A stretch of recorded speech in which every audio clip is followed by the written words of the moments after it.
Please stop. Why must you do this to us? A little girl cried with tears streaking down her face. In her arms, there was a boy around the same age as her with a seared wound across the entirety of his chest. Our village has lived in harmony with all of you for so many years. Why must you target us now? The little girl continued, her wails becoming even louder. However, the beast in front of her showed no pity. Instead, a twisted smile crept up its face. Why, you ask? Well, isn't that simple? It's because it's fun, of course. It's oh so very fun. The girl's face contorted in anger, but her expression quickly crumpled. The situation was hopeless. She could only wait for death. The others around her were the same. In fact, they didn't even have the nerve to say anything in the first place. They stood in shock as their legs threatened to give up. One of them even had a faint trickle of yellow liquid running down their leg, but none of the others would make fun of him for it. They were in the same situation. Yes, that's the look I want to see. Despair, humans. This is the natural order. The beast laughed maniacally. So what if that damn ruler of the forest says we must not harm you humans? You are nothing but livestock to us. The pack of beasts slowly closed their encirclement, taking their sweet time to kill the children. Even if only their leader was talking, they all shared the same enjoyment as him. Linger, there's no use holding me. Please get up and run away. Maybe I can use the last of my life to distract them for a bit. The boy in her arms said weakly. No. When we were kids, I promised I would stay by your side forever. I won't lose you, Brother Chang, she cried, hugging him closer. But the beasts cared not for their drama. As the leader decided it was time to start killing them off, 2 streaks of light, one black and one blue, exited the forest to their left. Boom! The streaks of light charged into the pack of beasts and created thunderous explosions on impact, shocking not only the group of teens, but also the beasts themselves. Oi, oi! Isn't it a little pathetic to be picking on kids like this? A voice rang out from within the billowing cloud of dust. That's right. These little beasts ought to be taught a lesson, don't they? A woman's voice added from the second dust cloud. Of course, arrogant little shits like them need to be put in their place. Though I don't think they'd have a chance to repent after they become mincemeat. The man responded. As the dust cleared up, 2 figures were revealed. Although their appearances were plain enough to pass over at a glance, the terrifying auras they radiated couldn't be ignored. Now then, the man continued, black lightning crackling through his surroundings. How about we clean things up here? With pleasure. The teens could only stand frozen in shock and watch as the crowd of beasts that had been terrorizing them was turned into corpses littering the ground. The man used horrendous lightning, pummeling the beasts into the ground and crushing their bodies with his physical strength. His fighting style was so raw that he could almost be mistaken for a beast himself. Meanwhile, the woman fought with unparalleled elegance. The blue fire emitting from her caused the atmospheric temperature to drop many degrees as the beasts around her were reduced to cinders. It didn't take long at all for the 40 or so beasts around the group to reduce in number, with only the leader left standing. Although he should have helped his pack in getting rid of the newcomers, he wasn't in the correct mental state to do so. These 2. Just where did they come from? That man said all the humans in this forest were weaklings. He was practically shivering in fear, his eyes trembling as he slowly backed away. He was trying his best to flee before the duo noticed he was gone. His steps were as light as air, making no sound as he backtracked towards the bush behind him. But before he could enter it and run for his life, "Where do you think you're going?" The voice colder than ice was like a devil whispering in his ear. Just one more step. He was right there. If he was just able to move slightly further, he would be able to escape before they finished killing off his minions.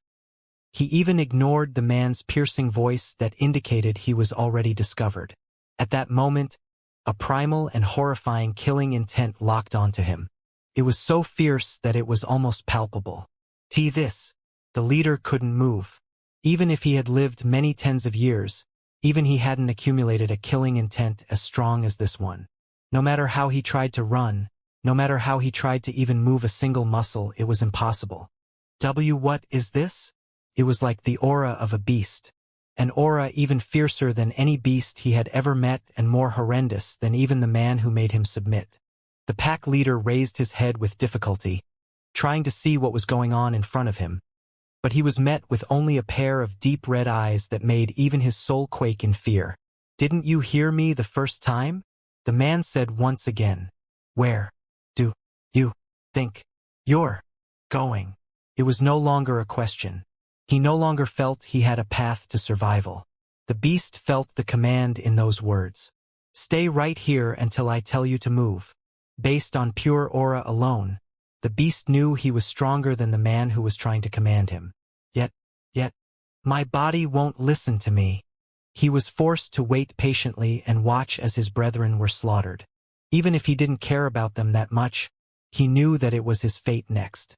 And after the last one had died, the two who had caused this calamity to befall him looked in his direction. My lord, this is just a misunderstanding. Please spare me." Damien and Ruye looked at each other and smirked. "Oh really? This is just a misunderstanding, huh?" "Why yes. You see, we were just playing a joke on those kids. There is actually a rule in this forest that we must not attack the humans residing in the village. I would never try to truly harm them. Is that so? I guess it really was a misunderstanding then." The beast smiled slightly. "This is it. I might be able to live. But isn't this fun?" "I am sorry?" I said. "Isn't this fun? Seeing a beast like you despair. Seeing you cower in front of me. Isn't it fun?" The beast slowly became drenched in a cold sweat as the man approached it. "Isn't this the natural order? You see, I'm similar to you. I just love seeing filthy and arrogant beasts like you tremble in front of me." The beast knew what was going to happen the second the man arrived in front of him. He knew, but he could do nothing about it. His aura, his flames, all of it seemed to be sealed in front of that bestial command that was uttered previously. "Well," the man continued, "there's no reason for me to explain myself to you since you'll be dead soon anyway." The beast was trembling. It could do nothing in front of the massive elusive pair of glowing red eyes that bore down upon him. And suddenly, its field of vision flipped 180 degrees. The last thing it would ever see being the upside-down face of that terrifying man with a vicious smile plastered across his face. "Phew!" Damien let out a light sigh as he wiped the sweat off his brow. He might have made it seem easy killing the pack leader like that, but to forcefully grab its head and twist its neck was a much harder task than he expected. First of all, he was weaker than the pack leader to begin with.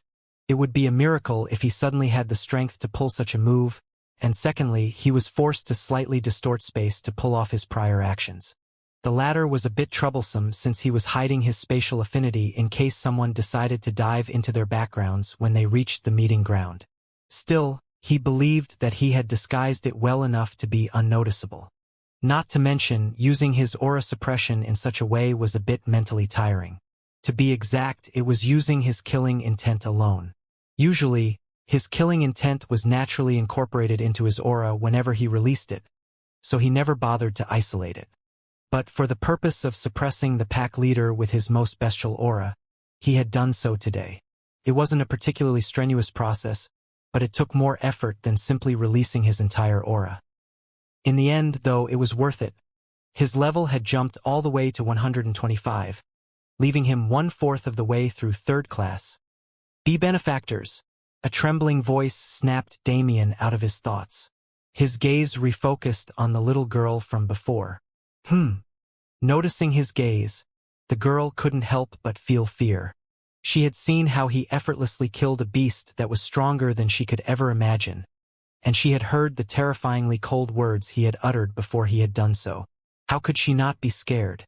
To her, who grew up in such an isolated environment where beasts and humans had a mutual agreement for peace, he was akin to a demon from hell. "Did you have something to say?" A much gentler voice came from behind her. When she turned around, she saw the woman from before looking at her with encouraging eyes. With most of the attention during the previous fight being on Damien due to his domineering actions, Ryue's visage was like an angel to them. And since the corpses around her had been reduced to ash rather than gruesomely pummeled, this image was further enhanced. And my friend, Brother Chung is dying. Please, I beg of you, please save him. Ruyue looked at the boy in the girl's arms, whose body had already gone limp, before sighing lightly. She took out a small pill from her spatial ring and threw it at the girl. Just give him this. It should at least heal the worst of the damage. The rest can be healed naturally. Thank you. Thank you. The girl cried as they caught the pill as gently as possible. She held onto it as if it was a divine treasure, afraid of harming it as she carefully placed it in the boy's mouth. Her cries only became louder as she noticed the bloody scar on the boy's chest begin to close. As the girl continued to watch over her friend, Ruyue approached Damien. Conceal your aura again, idiot. You're scaring the hell out of them. Damien raised his brow before realizing that his killing intent was leaking. As he ended up in thought after killing the pack leader, he had totally forgotten about it. No wonder she was staring at me like some kind of monster, he said as he reeled it in. As if that's the reason. Look at how brutally you killed those beasts in front of them. Obviously, they'd be scared of a brute like you. I have no idea what you're talking about, Damien replied, feigning ignorance. You should count yourself lucky they didn't see how you were killing those things. Ruyue's methods, while outwardly elegant, were just as ruthless as his own. The piercing cold of her ice flames would infect the beasts before the heat it also produced would melt them from the inside. Damien shuddered just thinking about it. These kids are lucky they're too level to know they're in the presence of a demoness. Who are you calling a demoness, you damn fool? You, of course. Do you see anyone else around here so ruthless? He replied while looking around in an exaggerated fashion. No, all I see around here is your ugly face. How sad that I have to spend so much time around it. You're staring at my face that much? I know I'm incredibly handsome, but if you say it like that, you'll make me blush. As the two continued their normal squabbles, the boy who had just been fed a healing pill slowly opened his eyes. Groggily looking around, his eyes widened in shock. Linger, Brother Chung, the girl yelled as she hugged the boy tightly. I thought I'd never see you again. And me too. I'm alive. That's right. Those esteemed cultivators over there saved you. Brother Chung looked over at Damien and Ruyue, who were still arguing before his gaze shifted to the beast corpses that littered the ground. They killed all of those beasts? He exclaimed. Shoo, don't bother the esteemed cultivators. They are our benefactors. All right. Brother Chung nodded as he tried to stand up, although he still needed help from Linger to do so. Noticing their movement, Damien and Ruyue also looked over. It looks like you guys are fine now, Damien said as he looked at the other teens in the group. Right. Then I guess it's about time we take our leave. Ruyue continued. But before they could move, Linger spoke up. Wait. If you don't mind, could you accompany us to the village so we can properly thank you? Damien and Ruyue looked at each other questioningly. Truthfully, neither of them cared about any receiving thanks or pleasantries like that. Noticing that they were planning to reject, Brother Chung also spoke up. Please, I haven't even had the chance to thank benefactors for saving my life. We would truly appreciate it if you came to our village. With the main two speaking their opinions, the other 8 also regained their ability to talk, expressing the same intention. And seeing the pleading look in their eyes, Ruyue slightly caved. I guess we do need a place to rest tonight. Damien was surprised by her willingness, but in the end, he just shrugged. Just like before when Ruyue chose to help the kids, he didn't really care what they did. Truly thank you, the girl said before her eyes widened. That's right. We haven't even properly introduced ourselves yet. My name is Su Linger and this is Yen Chung. The others also proceeded to introduce themselves. You can call me Shaoli, and this is my Didao companion, Zhenfang. Ruyue replied with a slight stutter. And with introductions out of the way, the group began to walk back to the village they came from with Damien and Ruyue in tow, telling them about how they ended up in such a perilous situation. As it turns out, the group Damien and Ruyue were with at the moment was just one of many that had left the village today. In fact, it was a normal thing for many groups to leave in search of herbs and plants to supply the village with their food source. With them having a sort of non-aggression pact with the beasts in the forest, they had become accustomed to an entirely vegetarian diet. This particular fact, although seemingly mundane, was one that piqued Damien's interest. After all, he had to eat beasts to evolve and grow stronger, so he didn't realize it was even possible to live on such a diet. But his question was answered soon. The plants in the forest have also been affected by mana. They reproduce and grow using the ambient mana in the air in addition to the usual sunlight and water that they need. These plants are more than nutritious enough to sustain us. That was right. With how little interaction he had with plant life forms, he had almost forgotten this fact. Plants were also beings who could evolve and level up just like the rest of the being underneath the system. It was just that it usually took them hundreds of years to do what humans could do in a few decades. For this reason, Damien hadn't seen that many hostile plant life forms. Although, he did have a faint memory of cutting a few down when he was in the disciple examination. It was just that he was in his void heart mode at that time, so he didn't pay them much mind. As they continued to talk, the teens told Damien and Ruyue about how they were doing this job they did every day when suddenly they were surrounded by that pack of beasts. It shocked them immensely, being something they had never encountered with all beasts around them being civil, and that led to their situation when the duo arrived. Not only that, but they also have an abysmal level of strength. It wasn't like they were talentless and growing slowly. Rather, it was like they didn't grow at all. These kids were still at the very beginning stages of first class, not even passing level 50 yet. As for how they managed to survive until Damien and Ruyue arrived, that was simple. The beasts had never seriously tried to kill them, choosing to play with their food instead. It's actually a pretty common trend I've seen. Damien mused. Whether he looked back to the sea dragon he had fought upon entry to the cloud plane, or even further back to the very first wolf that allowed him to evolve, they each had chosen to toy with him before actually taking the fight seriously. And by that point, he was already at an advantage. He didn't understand exactly what it was within a beast that made it choose such a stupid action. But in the end, he could sort of relate. Don't I sometimes do the same? Perhaps it wasn't on the same scale since Damien didn't go around killing everything he saw. But even if he looked at the tournament back when he was still on a Pyron, didn't he have fun playing with his competitors? If he wanted to, he could have ended the entire thing from the very beginning if he just activated his vector field. The only limit to that skill was its inability to be used on those at the same level or stronger than him, but none of those competitors reached such a level. But he didn't get the chance to mull on it for too long. Ruyue pinched his side, bringing his attention back to reality where they had already reached the front of a small village. Its size was nothing much, fitting 500-1000 people at most, and its structure was similar. There were only 4 dirt paths in a square shape with shacks and huts made primarily out of wood lining them. In the center of the village, in the middle of the intersection of the 4 roads, there was a group of buildings that were built slightly larger than the rest. Though the difference wasn't anything major. The streets themselves were relatively empty, making it seem like a ghost town. Well, that was what it was like at first. Everyone, we're home, Linger yelled as they entered the small gate of the village. Her voice rang through the surroundings, bouncing off the walls of the houses. And immediately, a clamor rose up from within those seemingly empty houses. Did you hear? Yeah, they're back. Was that little Linger? It was. It was. Then what are we waiting for? Let's go greet her. That's right. The doors to all the houses in the vicinity opened up and people began to flood out of them. Whether old or young, sick or healthy, they all rushed towards the entrance to greet the group that had just returned. Linger, it's really you. How have you guys been? No problems this time. Oh my. Little Chang, did you get hurt? What happened to Little Chang?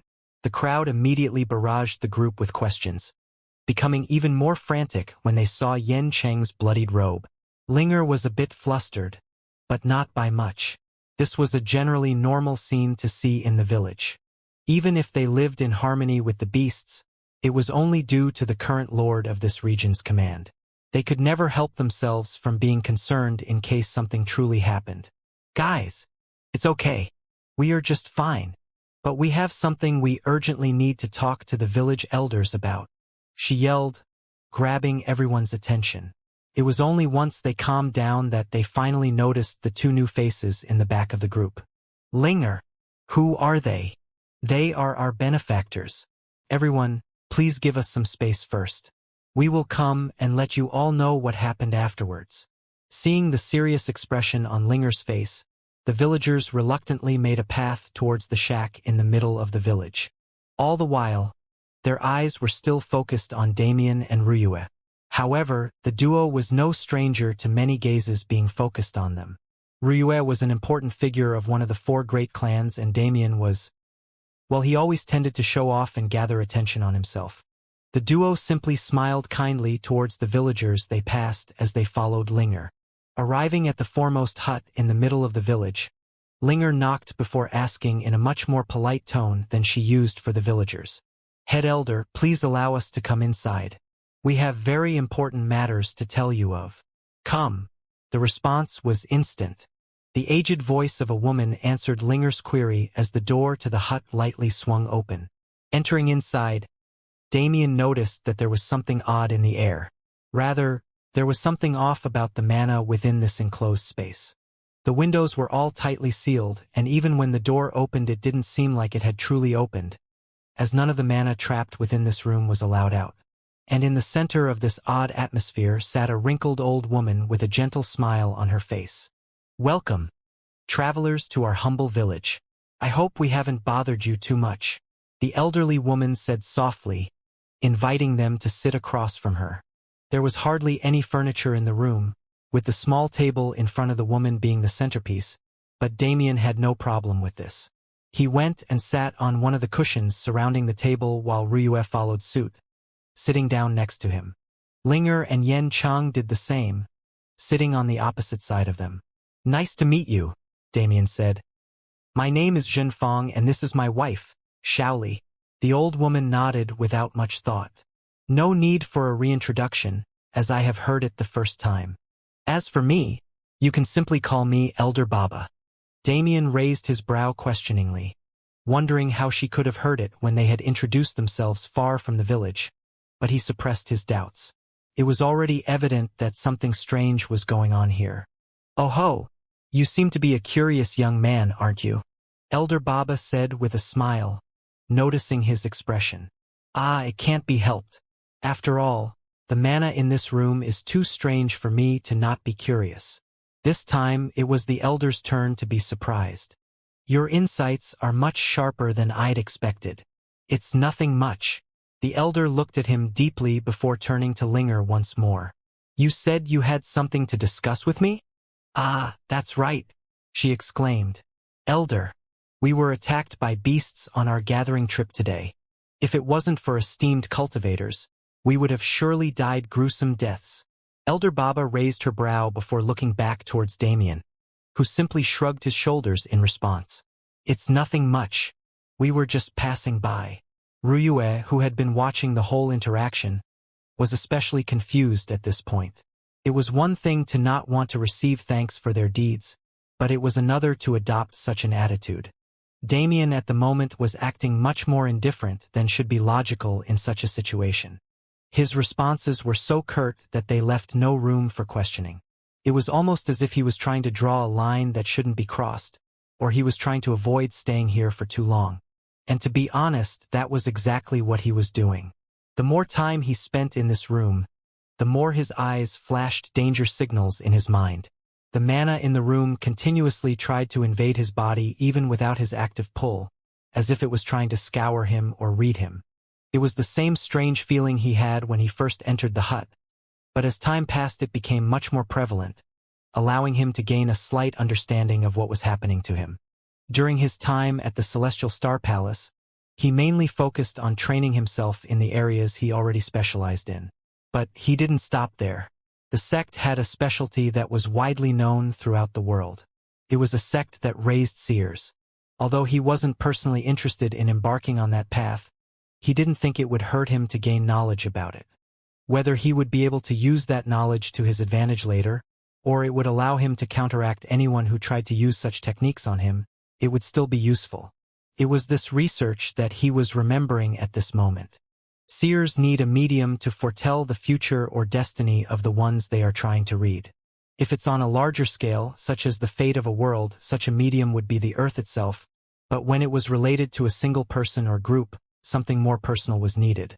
But if that person was sitting in front of you, and your mana could infiltrate their body, you'd be able to tell everything about that person.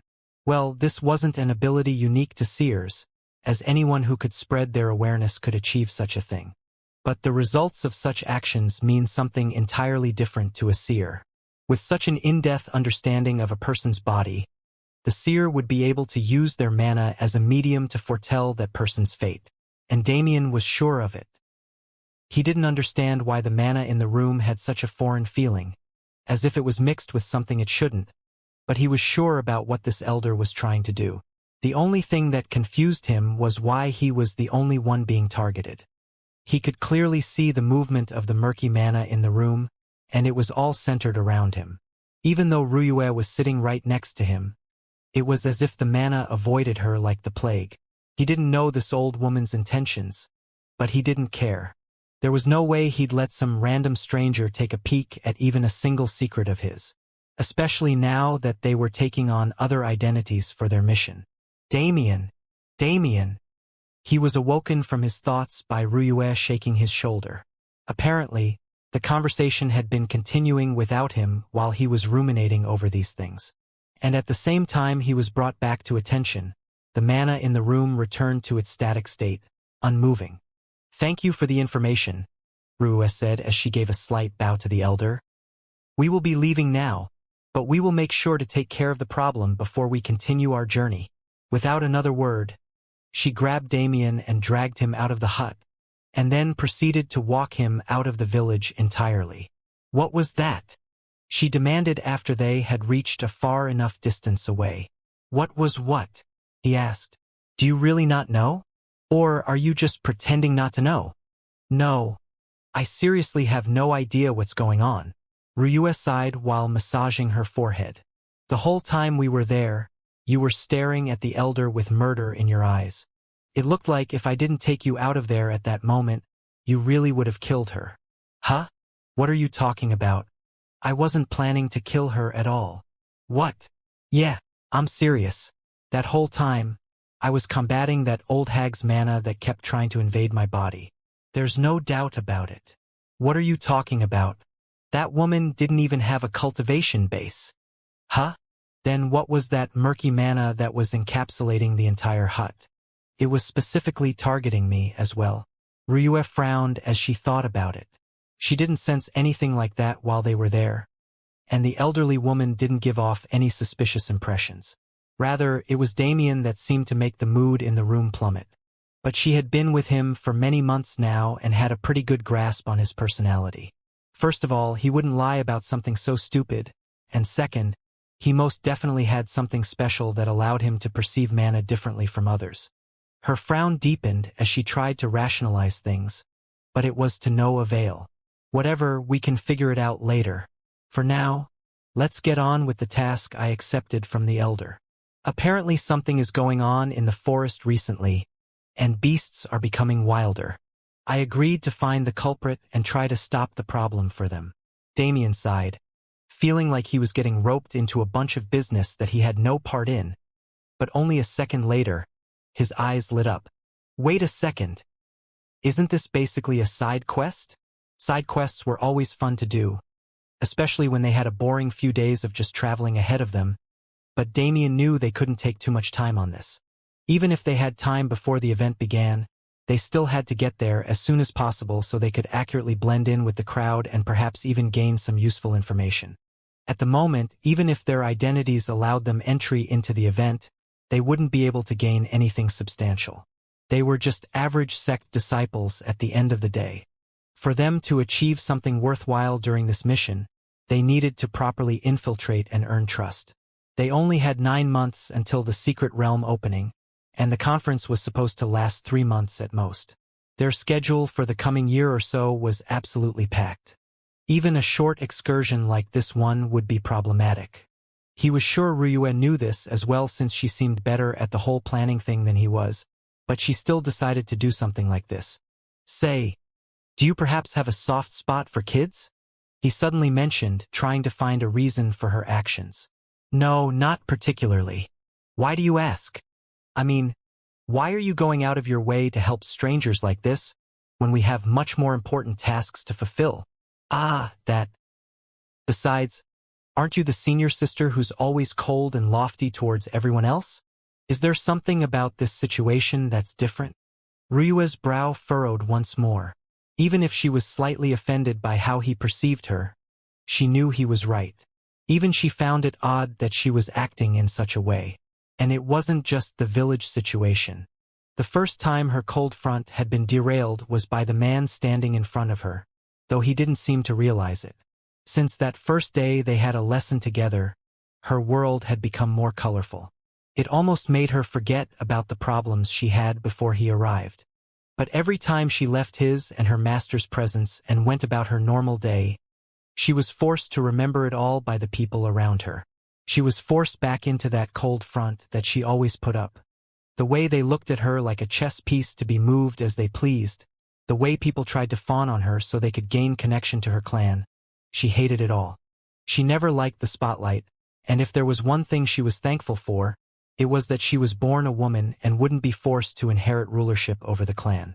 If she was placed in that sort of position as well, she would have long since fled to somewhere unknown, perhaps even leaving the world entirely.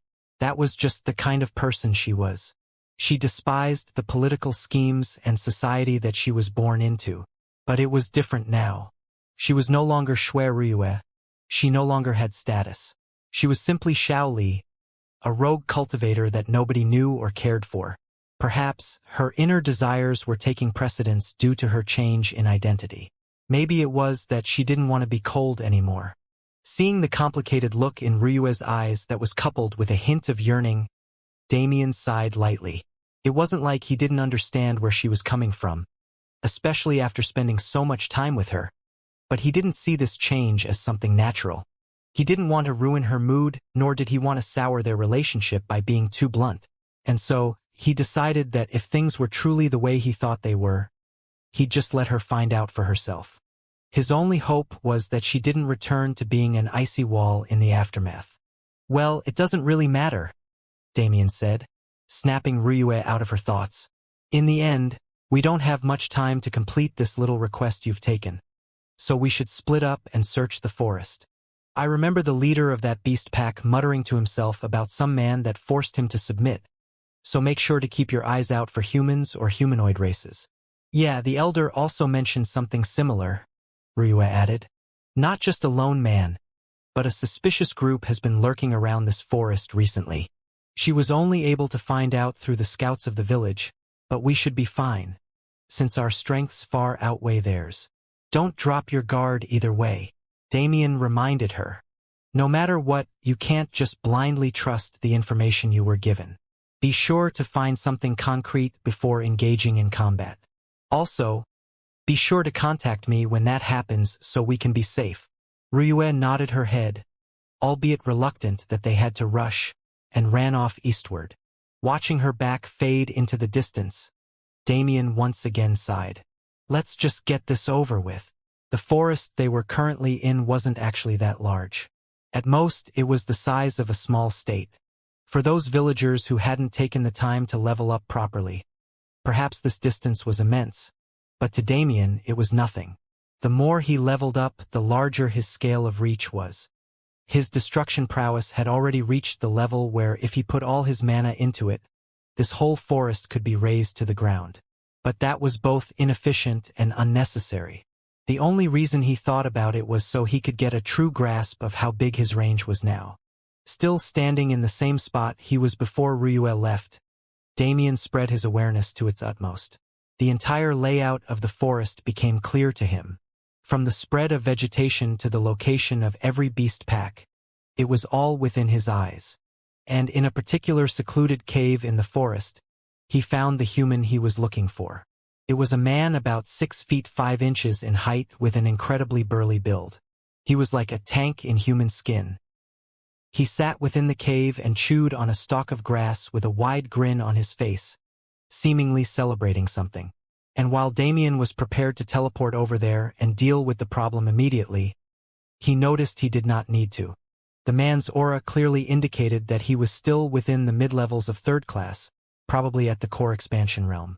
And Damien wasn't the only one who had found his location. Only a few kilometers away from the hidden cave, the lithe and graceful figure of Ryue could be seen speeding in that direction. If she has that taken care of, I guess I can act on that hunch I've been having since we got here. Taking one last glance at the Ryue and the burly man, Damien turned and ran in the opposite direction. Meanwhile, Ryue was running at full speed towards a hidden cave she had spotted in the distance. Although her range didn't match Damien's entirely, it wasn't that far behind. She was still ahead of him in terms of levels. As she felt the wind brush past her face and heard the trees rustling around her, Ryue felt oddly at peace. It was a feeling like she didn't truly want to leave this forest and return back to her responsibilities. But she didn't allow such a feeling to break her mindset. Regardless of what her emotions were telling her at the moment, she still had a duty to fulfill. She had her master who had taken her in and trained her, protecting her from the outside world as much as she could. He was the one who sent her on this mission, and she had no plans of betraying his trust. Not to mention, Ryue shook her head as a slight rosy color emerged on her cheeks. What am I even thinking at this kind of time? It didn't take her long at all to reach the cave, with a few kilometers distance being nothing to her. The problem was, the location where she sensed the cave wasn't anything special. It was just another part of the forest that looked the exact same as the rest. But she wouldn't be fooled by something like this.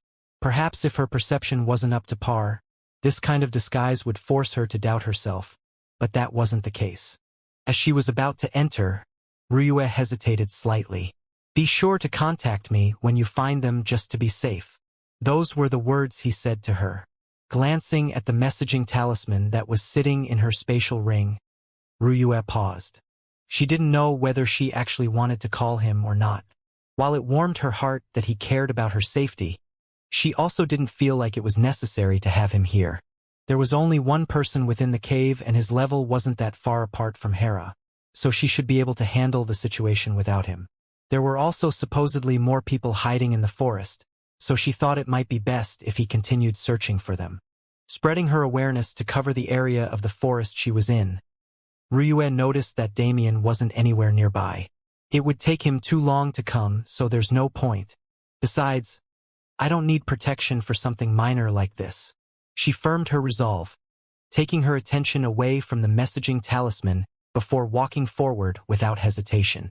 Although from an outsider's perspective it looked like she was simply walking through the forest like normal, it wasn't that simple. Every once in a while, she'd slightly alter her direction, almost as if she was drunkenly staggering. And by the time she took her 20th step in this manner, the surroundings started to change. The forest was no more as she had already entered the cave. Her previous movements were to avoid the cues set up to misdirect people who happened to pass by. Staring into the gnawing darkness in front of her, Ryue's eyes turned cold. "What's the point of hiding?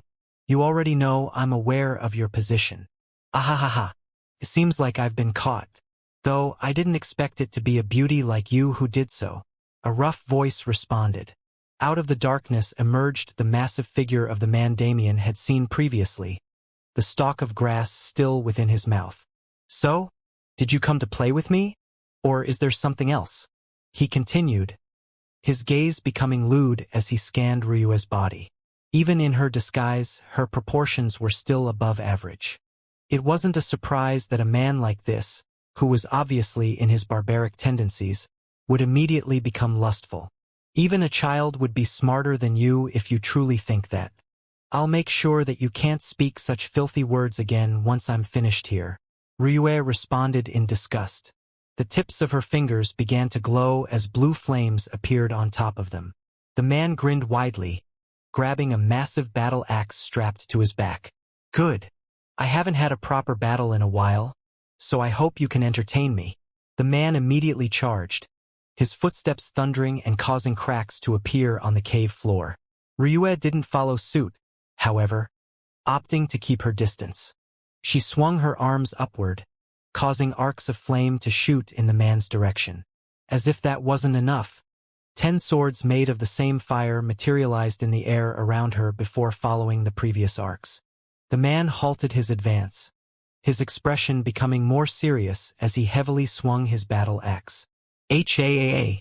The blade impacted the ground, causing a fissure to form and a pressurized blade of wind to charge towards the arcs of flame trying to consume him. When the two attacks collided, a small explosion rang out, causing dust to cloud Ryue's vision. Still, her swords moved unhindered. They charged towards the man in a group, as Ryue used her awareness to control them, surrounding the man and attempting to attack him from all sides. A red aura surrounded his body and his veins began to bulge. He swung his axe wildly, trying to mitigate as much damage as possible. But he wasn't entirely successful. 3 of the flaming swords managed to pierce the man's body, spreading ice flames across his skin. The red aura around him tried to combat it, but it wasn't totally effective. While the man was distracted, Ryue silently rushed along the edge of the dust cloud, concealing herself within the atmosphere. She calmly approached the man, and when she got within 10 feet of him, she made her move. She put her wrists together and cupped her hands, allowing a beautiful flame to bloom within them. The flame continued to bud, becoming a palm-sized lotus with 13 petals. But despite its small size, its power was immense enough to attract the man's attention. He sensed immediate danger in his surroundings, turning to look at Ryue while ignoring the flames that were still slowly spreading through his body. The man once again attempted to charge, but Ryue didn't allow him that opportunity. She lightly threw the flaming lotus in her palm, causing it to flutter through the air. Its speed seemed as slow as a falling piece of paper, but it reached its target in an instant. And when it made contact, boom! An explosion rocked the cave, causing the walls and ceiling to come crumbling down. Ryue crossed her arms in front of her, creating a flame shield to protect her from any collateral damage. The explosion continued for many seconds, and smaller consecutive explosions rang out from each petal she had made as part of the lotus. By the time it had all ended, Ryue was sure the man was no more. "What an idiot!" she muttered in scorn. That was barely even a battle, more like she just pummeled him into the ground without any effort. Wait! How could someone that stupid manage to cause a ruckus within the forest? By the time it dawned on her, the dust from the explosion had already cleared up. Standing in front of her was half the body of the man she had just been fighting. Yes, it was still standing even though it was only the upper half of the body. Rather, the body itself was slowly turning into particles of light. He wasn't real, she exclaimed inwardly as she realized her mistake. She began to feel a sense of foreboding. Something was happening that she had been unaware of all this time. She wanted to rush towards the village as fast as possible to make sure nothing had gone wrong. But at that time, "You're already too late." The grinning face of the burly man let out those final words before disappearing into particles. "You're already too late." The words rang out in her mind continuously, disallowing her to think of anything else. Too late? Too late for what? The words made Ryue painfully aware that she had screwed up at some point, but she couldn't figure out when exactly that was. What is happening to me? Ever since she arrived in this forest, she had felt like she wasn't being herself. Still, she went along with it because she enjoyed the way it made her feel, free and unfettered. But she realized she was wrong. I have to get to the village. It was the only solution she could think of. That was the place she had chosen to protect in the first place, so if there was any place to be while trying to figure out what kind of trap she had fallen for, it was there. She ran towards the cave entrance but found it blocked by rubble from her previous attack. Luckily, she hadn't spent much energy during the previous fight and was able to blast it apart with a smaller variant of the flame lotus she used to kill the burly man. Immediately after the cave entrance was unsealed, she rushed out and was greeted by a calm moonlight. What? She could have sworn that she was only in the cave for an hour at most, so how did it reach the point where the moon was so high in the sky? At most, the sun should have just recently set. The discrepancies continued to pile up even though it had only been minutes since she felt that sinking feeling in her chest. She was already starting to panic. Right, the messaging talisman. If the burly man was nothing but an illusion, the rest of the crew might be the same. Ryue had to warn Damien, who was most likely chasing after them the same way she did with the man. She rushed through the lush ecosystem of the forest once more, but her heart was no longer peaceful. She was burning in trepidation, injecting her mana into the talisman to contact Damien. However, why won't you pick up? Regardless of how many times she tried to call him, she received no response. You were the one who told me to keep in contact in case of danger. So how can you be silent at such a critical time?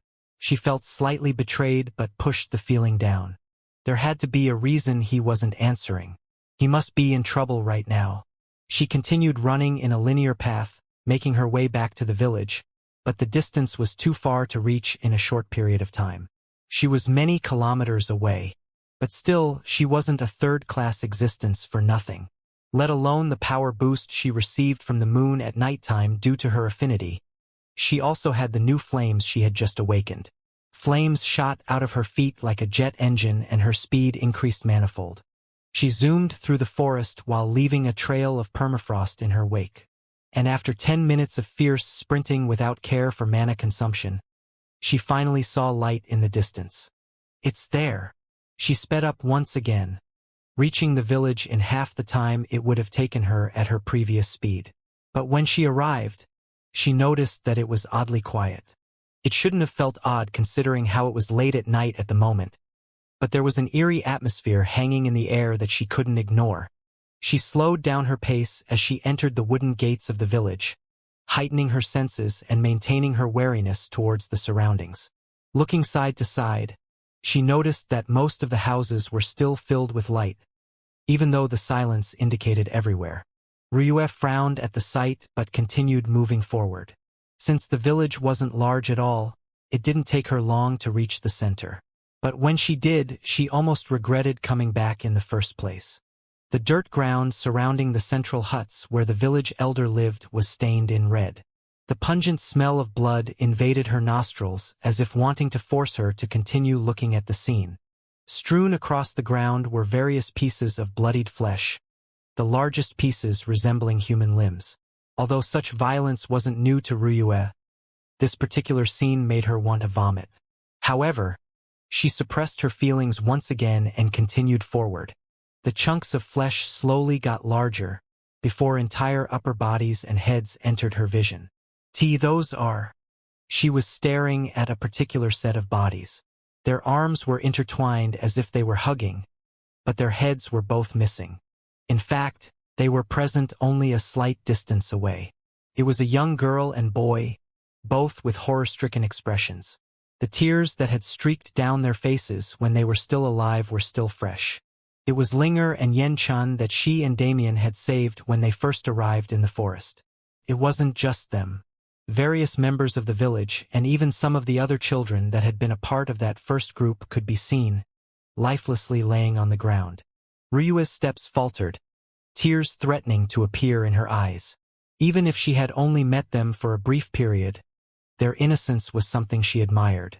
She felt like she had gained some sort of connection with them. But she wasn't going to stop here.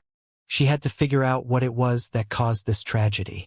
She felt a burning flame ignite in her to avenge these innocent people who died today. Jrrrrrrrr. Suddenly, she heard a muffled growl coming from the opposite side of the shack next to her. To her, who wasn't in the right state of mind at the moment, it sounded like the hungry growl of a beast. Slowly but surely, she made her way around the shack, trying to keep her footsteps as light as possible. She didn't want to alert whatever beast was lurking around the corner until she had verified its strength. But when she finally made it to the other side of the shack, two figures could be seen, one standing tall while the other being only up the other's waist. The strange thing was they were both humans. The tall figure had his hand wrapped around the smaller one's neck, evidently choking it. Grr!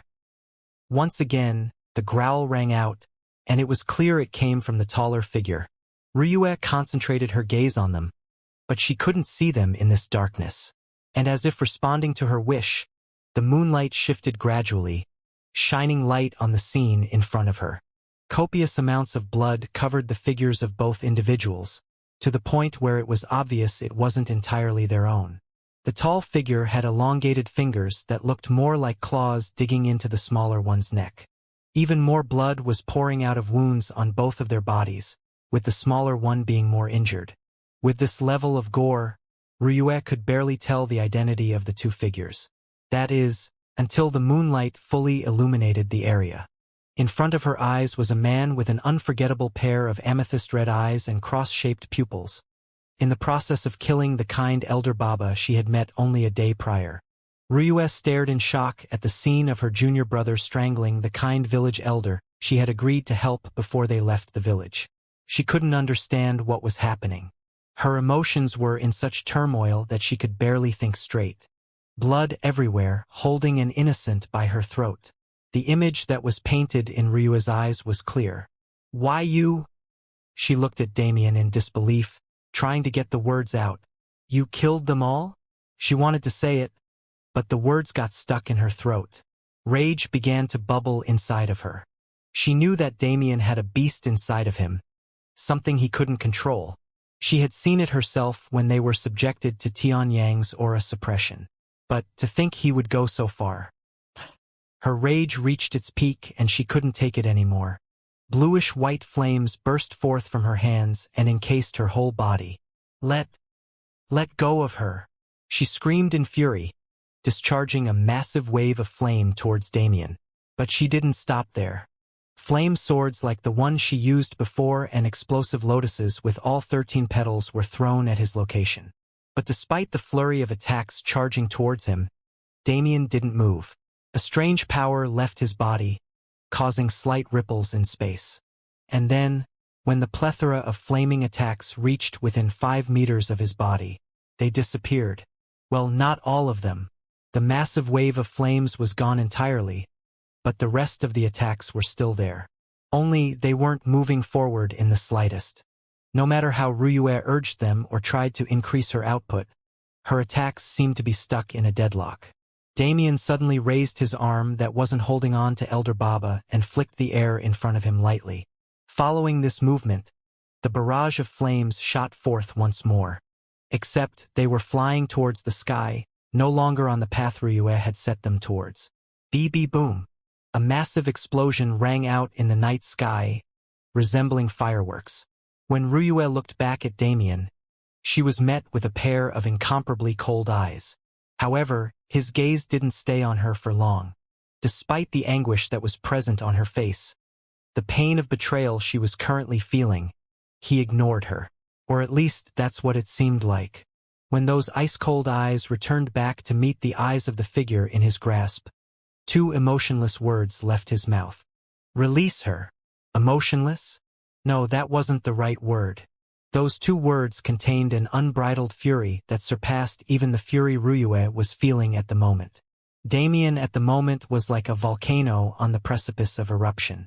I have no idea what you're talking about, Elder Baba replied between strained breaths. Please, let go of me.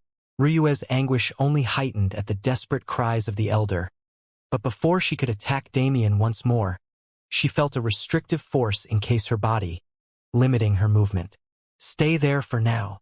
Damien's words echoed in her ear. Unlike the biting cold that was contained in them when speaking to the elder, there was an untold gentleness when he addressed her. Stop playing mind games, bitch. Unless you want me to crush your skull right now, release her. Elder Baba's eyes widened at his words before her panicked expression vanished as if it never existed. Instead, it was replaced by a sickening smile. Kek. I never expected there to be a young man like you involved in all this. The voice that left her mouth was no longer that of the kind Elder Ryue remembered meeting. The voice that was now being broadcasted was grating, like nails being scraped across a chalkboard. But Damien didn't care. He tightened his grip around her. No. The thing that was pretending to be hers throat and repeated the same line over again. Release her. Tch. The thing pretending to be Elder Baba clicked its tongue in dissatisfaction before its eyes glowed slightly, releasing a dull gray light. All of a sudden, Ruyue dropped to the ground as a splitting headache assaulted her. What is happening? All her previous animosity and anguish vanished like smoke as a change began to take place in her mind. Her thoughts flashed back to all the actions she had taken ever since visiting the village. The way she volunteered to help, the way she charged forward without thinking, the way she disregarded help in a fit of arrogance, and the way she kept overreacting to every slight problem that had happened. Not to mention, the odd peaceful feeling she felt from the forest, the feeling that made her not want to leave. The second that dull gray light disappeared from Elder Baba's eyes, it was all gone. The splitting headache soon ended and Ruyue once again opened her eyes. Looking at the scene around her once more, she felt nothing. Not the slightest hint of sympathy. At most, she felt a slight regret that those two teenagers had died. She panned her gaze back towards Damien as a complicated light flashed across her eyes. She didn't understand yet what was happening, but she could no longer find it in her to doubt his actions. Keck. Now that I've released your little lover, let me go. You said you would let me go. That thing, it valued its life above all else. Even if it was caught in the end, at least it could live and scheme once more to get what it wanted. However, who said you could live? Damien ruthlessly grabbed Elder Baba's face and pulled as hard as he could. With the sound of fabric being torn from Velcro, the entire face was ripped off. Damien threw the skin to the side and looked at the creature whose features were now revealed. It was a creature with a face ugly enough to scar children, causing legitimate trauma. Its eyes were hollow, with dull gray flames lighting up its sockets. Its skin was a mix of green and brown like sewage water, and its nose and mouth were crooked as if someone had bent them out of position. Staring into those dull gray flames, Damien felt a pull on his consciousness, but in the end, nothing happened. So even at this point, you are trying to fool me, he said to the creature, who still didn't show signs of fear. What else should I do? Bow down and beg for forgiveness? You're going to kill me anyway, aren't you? It responded with disdain reeking from its tone. Damien lightly closed his eyes. I see. And without another word, he tightened his grip around its neck, distorting it with his spatial mana until the creature's head was upside down, similar to the pack leader that had died before. The flames in the creature's eye sockets dimmed before extinguishing completely, and the small human body of Elder Baba faded into the grass beneath them. Damien charged lightning into his hands and let it superheat before shooting it towards the already dead creature, incinerating its body. He wanted to be sure nothing else would come of it. The coldness in Damien's gaze slowly faded as he turned to look at Ruyue, who had watched the entire ordeal take place. Seeing the lost look on her face, he sighed lightly. I'm sorry. Ryua's gaze went back and forth between Damien and the corpse on the ground, the lost look in her eyes never disappearing. Did you know? She managed to force the words out of her mouth. Damien looked at her with a complex gaze, but ultimately he shook his head. I only had a hunch that something was wrong. He was telling the truth. From the start, he had noticed something wrong with the whole situation, he just couldn't pinpoint it. It was for this reason why, after Ruyue left his side, he traveled through the forest and observed all the larger beast packs within it, trying to gain some information. During this observation, he realized something odd. There was a familiar feeling about the murky mana that encased the elder's room in the village. He couldn't figure out the source of this familiarity, but as he continued his stay around the beasts and observed them with utmost concentration, he realized it. The familiarity was beast mana. Not only was it something he had spent 2 years surrounded by, but it was also something that had become a part of him. Although the beast mana was cleansed by his physique when it entered his system, it didn't change the fact that he absorbed it to grow. That familiar feeling stemmed from what he felt during his first evolution when rampant beast mana invaded his body for the first time. The instant he realized this, he rushed back to the village. But he was already too late. By the time he arrived, the deed had already been done. The ground was already stained in blood. But he could still stop anything further from happening. He initiated combat with the thing pretending to be Elder Baba and ultimately ended up winning. He had made sure not to go easy. He tortured that thing for information, and even without too much pain, it told him everything. It seemed to revel in the feeling of being caught like this. It didn't seem the slightest bit afraid even when he tortured it. It was at that time that he learned how things went down. The feeling he had during their first meeting, the one that made him assume the old lady was a seer, was just a front. The beast, who somehow had knowledge of such occupations, used the situation to its advantage and distracted Damien with it, since it judged him as the strongest one in the room. And its strategy worked. Damien was too focused on the old lady's identity and warding off the foreign mana that was trying to invade his body that he lost track of everything else, not paying attention until Ryue dragged him out of the village. And in that time, it had the ability to do whatever it wanted to Ryue.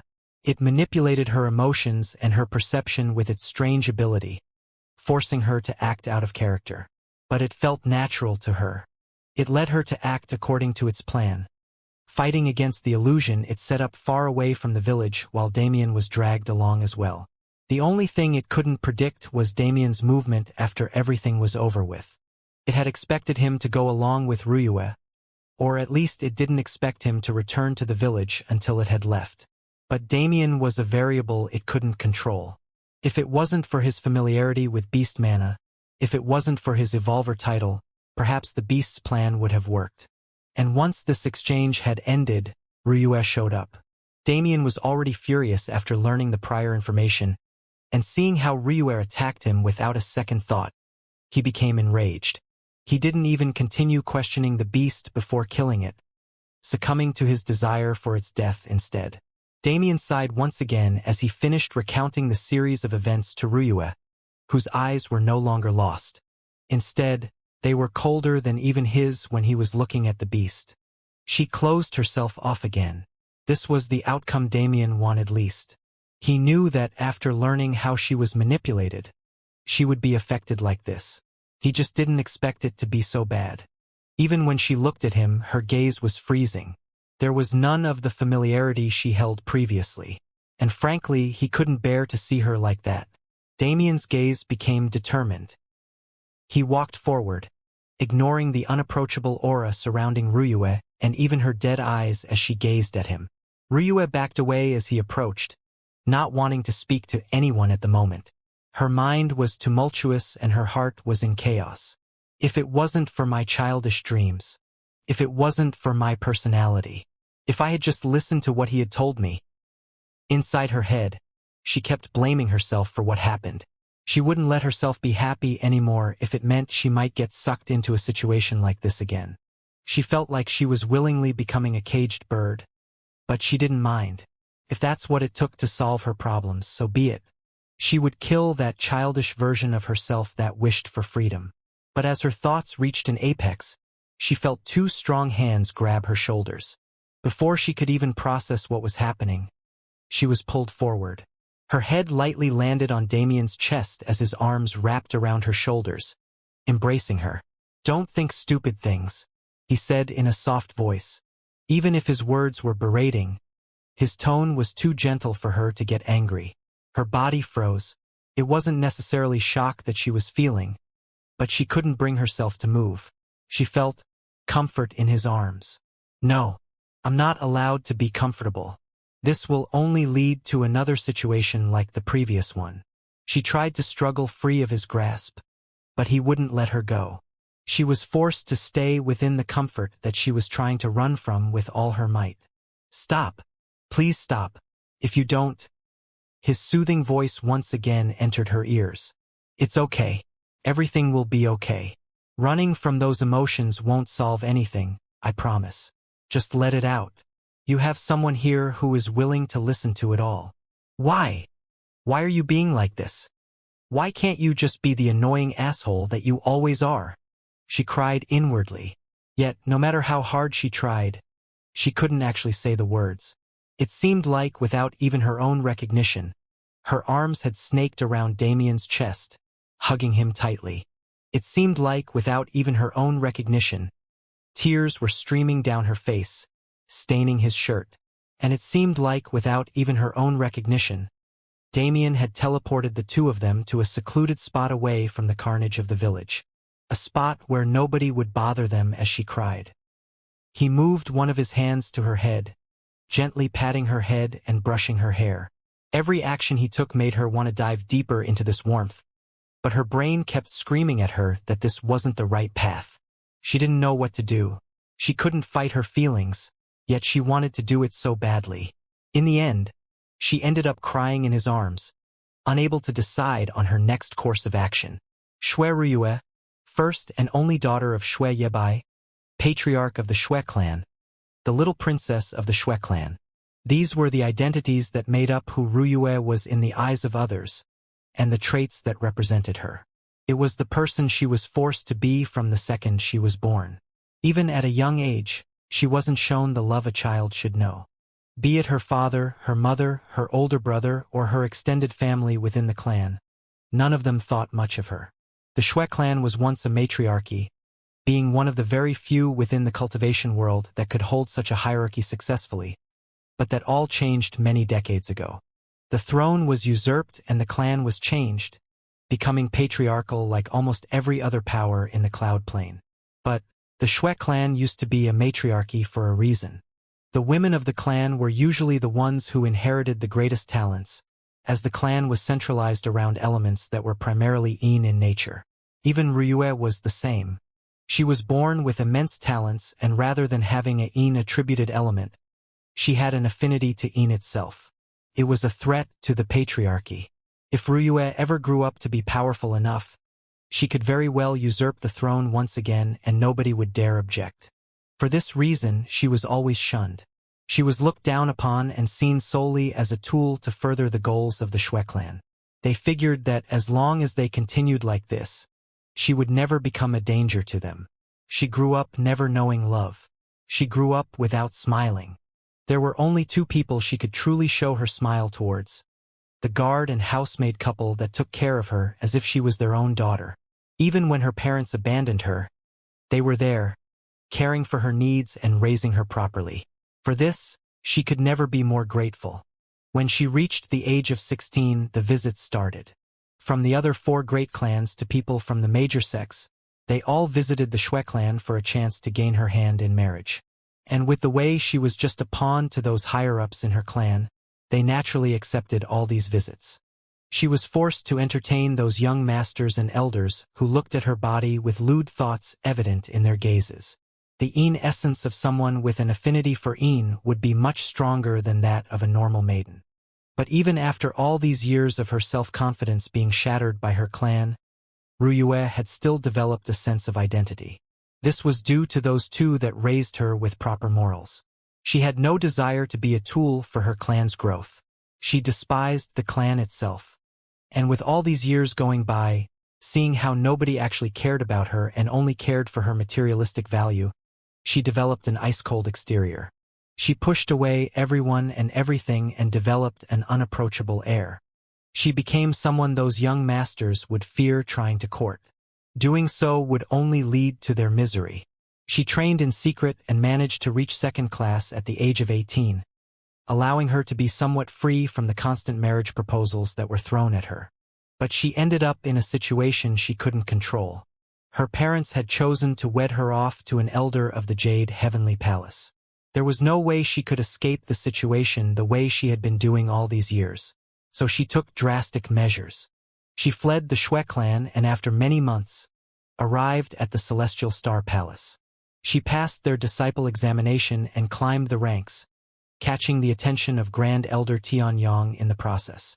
At first, she wanted to reject, thinking he was just like the rest of those creeps who wanted her body. But she realized she needed backing within the sect to protect her from her clan and the Jade Heavenly Palace. In the end, she accepted his tutorship. And as time passed, she realized that he was nothing like what she had thought of him. He would rarely actually teach her things, giving her pointers to lead her in the right direction and then leaving the rest to her. Whenever he looked at her, she could only see the gaze of a master towards his disciple. She started warming up to him, seeing him as her true master. And with his guidance, she was able to achieve 3rd class by the time she turned 20. It was an unprecedented growth speed. But trouble came seeking her. Her clan and the elder she was supposed to be wed to demanded her presence. She believed that there was no hope for her, even if she had backing. But within the next few months, all those demands and approaches died down. Why did that happen? At the time, she had no idea. But now, she knew that Tianyang had acted. With his strength and position, there weren't many who could oppose him. Especially not someone with less strength than the second greatest sect on the entire plane. She continued her training under Tianyang without worries, slowly opening up to him. And then someone else appeared. A new disciple that her master claimed would be her junior brother. At first, she hated the thought of him. Not only was he a man, but he was also going to break the peaceful daily life that she treasured so much. But unexpectedly, she warmed up to him faster than she had with even Tianyang. He was arrogant, he was occasionally shameless, and he got on her nerves whenever he got the opportunity. But she couldn't find it in herself to hate him. Why was that? She couldn't figure it out at first. But slowly, she began to understand. From the beginning, he disregarded her status. Whether it be as his senior sister or as the little princess of the Shui clan, he didn't care about it at all. When she acted haughty towards him, he would immediately do the same to her. It was an attitude and approach she had never experienced before. He genuinely just saw her as another person. This kind of attitude inadvertently melted the icy wall she had erected around herself. The way she got annoyed and argued with him forced her to become more social. And she didn't hate the feeling at all. It made her feel like she was regaining the youth that was taken away from her. But with the situation that had just occurred, she felt that such youth wasn't something she needed. She had gone on many missions already and she had witnessed her fair share of violence and carnage, but she never felt anything of it. Perhaps because she was as cold and indifferent as she was. But now, in this place, she felt the pain that such emotions could bring. She felt how terrible the lows could be in contrast to how exhilarating the highs were. And she hated that. She didn't want to feel such emptiness and such sorrow. She liked it better when she could just ignore everything around her and be indifferent. But as he embraced her and brushed his hands through her hair, she couldn't bring herself to do that. "Why won't you let me do that?" she cried as she hugged him tightly. She thought that after hearing her story, he might allow her to do as she pleased. But Damien just smiled in response. "You see, I tried the same thing, but in the end, it'll only bring you greater pain." He thought about the guilt he felt for running away from his feelings for Rose. It was a terrible feeling. Perhaps he could shut out his emotions like Ruyue was trying to do. But would that solve anything? No. It was just another form of running away. You could say that we are similar in that regard. He decided to share his experiences with her. He found that no matter how this senior sister of his liked to act high and mighty, at her core she was just as immature as he was. Watching her try to take the same method of escapism that he did, he realized how silly he was being. Is this what he was trying to do this entire time with Rose? He berated himself endlessly. Ruyue stood silently in his arms, listening to his story. It wasn't the first time she heard him talk about his woman, but it was the first time she heard it in depth. A strange, suffocating feeling arose in her chest, but she didn't let it affect her. Instead, she hugged him tighter as she listened to his story. Under the silent moonlight, the duo relied on each other's warmth, attempting to sort out the troubles that lay within their hearts.